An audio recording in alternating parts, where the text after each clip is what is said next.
ಬಿಹಾರದಲ್ಲಿ ಎನ್ಡಿಎ ಕಮಾಲ್ ಮಾಡಿದೆ. BJP 90 seat ಗೆದ್ದು ಪ್ರಚಂಡ ಗೆಲುವು ಸಾಧಿಸಿದೆ. ಈ ಗೆಲುವು ಬಿಹಾರ ಜನರ ಗೆಲುವು ಅಂತ ಪ್ರಧಾನಿ ಮೋದಿ ಹೇಳಿದ್ದಾರೆ. ಅಲ್ಲದೆ ಇದೇ ವೇಳೆ ಕಾಂಗ್ರೆಸ್ ಸರ್ಕಾರದ ವಿರುದ್ಧ ವಾಗ್ದಾಳಿ ನಡೆಸಿದ್ದಾರೆ.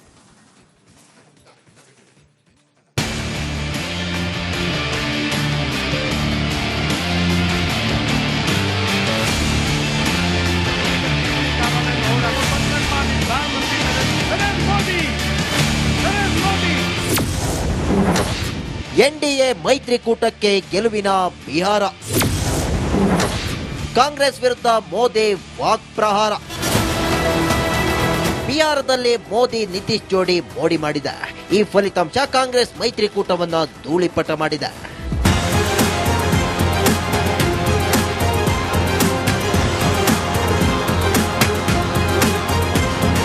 ಬಿಹಾರ ಎಲೆಕ್ಷನ್ ರಿಸಲ್ಟ್ ಇಡೀ ದೇಶಕ್ಕೆ ದಿಕ್ಸೂಚಿಯಾಗಲಿದೆ. ಎನ್ಡಿಎ ಕೂಟ ಅಮೋಘ ಜಯಬೇರಿ ಬಾರಿಸಿದೆ. ಬಿಜೆಪಿ 90, ಜೆಡಿಯು 85, ಎಲ್ಜೆಪಿ 19 ಸ್ಥಾನಗಳಲ್ಲಿ ಗೆಲುವು ಸಾಧಿಸಿದೆ. ಈ ಮೂಲಕ ಕಾಂಗ್ರೆಸ್ ಆರ್ಜೆಡಿ ಅಡ್ರೆಸ್ ಇಲ್ಲದಂತಾಗಿದೆ. ಇದೇ ವೇಳೆ ಪ್ರಧಾನಿ ಮೋದಿ ಎನ್ಡಿಎ ಸಂಭ್ರಮಾಚರಣೆಯಲ್ಲಿ ಭಾಗಿಯಾಗಿ ವಿರೋಧಿಗಳ ವಿರುದ್ಧ ಗುಡುಗಿದ್ದಾರೆ. ಕಾಂಗ್ರೆಸ್ ಈಗ ಎಂಎಂಸಿ ಪಾರ್ಟಿ. आज कांग्रेस मुस्लिम लीगी माओवादी कांग्रेस यानी एमएमसी बन गई है। ये कांग्रेस मुस्लिम लीगी माओवादी कांग्रेस है, ये एमएमसी है। और कांग्रेस का पूरा एजेंडा अब इसी पर चलता है। और इसलिए अब कांग्रेस के भीतर भी एक अलग धड़ा पैदा हो रहा है। ಬಂಗಾಳದ ಜಂಗಲ್ ರಾಜ್ ಕಿತ್ತು ಹಾಕುತ್ತೇವೆ. और हाँ, गंगा जी यहां बिहार से बहते हुए ही बंगाल तक पहुंचती है। बिहार ने बंगाल में भाजपा की विजय का रास्ता भी बना दिया है। मैं बंगाल के भाइयों बहनों को भी आश्वस्त करता हूं, अब भाजपा आपके साथ मिलकर पश्चिम बंगाल से भी जंगल राज को उखाड़ फेंकेगी। ಚುನಾವಣಾ ಆಯೋಗವನ್ನ ಟೀಕಿಸಿದವರಿಗೆ ಪಾಠ. लोकतंत्र पर भरोसा करने वालों की भी विजय है। इस चुनाव ने भारत के चुनाव आयोग पर जनता के विश्वास को और मजबूत किया है। बीते कुछ सालों से लगातार भारी मतदान होना, वंचितों, शोषितों द्वारा ज्यादा से ज्यादा मतदान करना, ये चुनाव आयोग की ಕಾಂಗ್ರೆಸ್ನ ನಾಮದಾರ್ ಎಲ್ಲರನ್ನೂ ಮುಳುಗಿಸಿದ. कांग्रेस के जो सहयोगी दल हैं वो भी समझने लगे हैं कि कांग्रेस अपनी नेगेटिव पॉलिटिक्स में सबको एक साथ डुबो रही है। और आपको याद होगा, इसीलिए ही तो मैंने बिहार चुनाव के दौरान भी कहा था कि कांग्रेस के नामदार तालाब में डुबकी लगाकर बिहार चुनाव में खुद डूबने और दूसरों को डुबेने की प्रैक्टिस कर रहे हैं।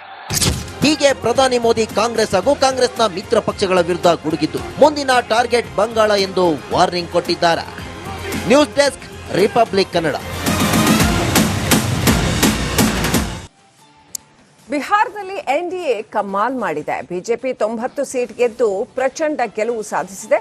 ಈ ಗೆಲುವು ಬಿಹಾರ ಜನರ ಗೆಲುವು ಅಂತ ಪ್ರಧಾನಿ ಮೋದಿ ಹೇಳಿದ್ದಾರೆ. ಅಲ್ಲದೆ ಇದೇ ವೇಳೆ ಕಾಂಗ್ರೆಸ್ ಸರ್ಕಾರದ ವಿರುದ್ಧ ವಾಗ್ದಾಳಿ ನಡೆಸಿದ್ದಾರೆ.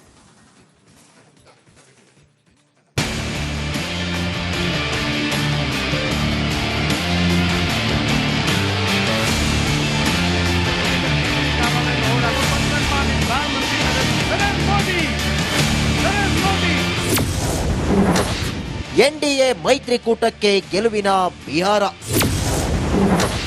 ಕಾಂಗ್ರೆಸ್ ವಿರುದ್ಧ ಮೋದಿ ವಾಕ್ಪ್ರಹಾರ. ಬಿಹಾರದಲ್ಲಿ ಮೋದಿ ನಿತೀಶ್ ಜೋಡಿ ಮೋಡಿ ಮಾಡಿದೆ. ಈ ಫಲಿತಾಂಶ ಕಾಂಗ್ರೆಸ್ ಮೈತ್ರಿಕೂಟವನ್ನ ಧೂಳಿಪಟ ಮಾಡಿದೆ.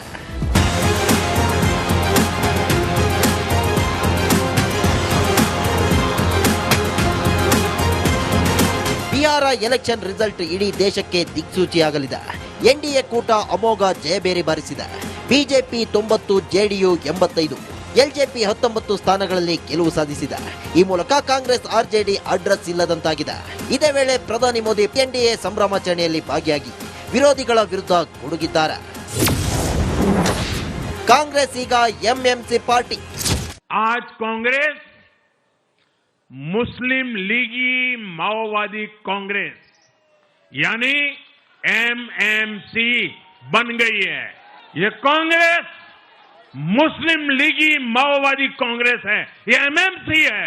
और कांग्रेस का पूरा एजेंडा अब इसी पर चलता है. और इसलिए अब कांग्रेस के भीतर भी एक अलग धड़ा पैदा हो रहा है. ಬಂಗಾಳದ ಜಂಗಲ್ ರಾಜ್ ಕಿತ್ತು ಹಾಕುತ್ತೇವೆ. और हाँ, गंगा जी यहां बिहार से बहते हुए ही बंगाल तक पहुंचती है. बिहार ने बंगाल में भाजपा की विजय का रास्ता भी बना दिया है.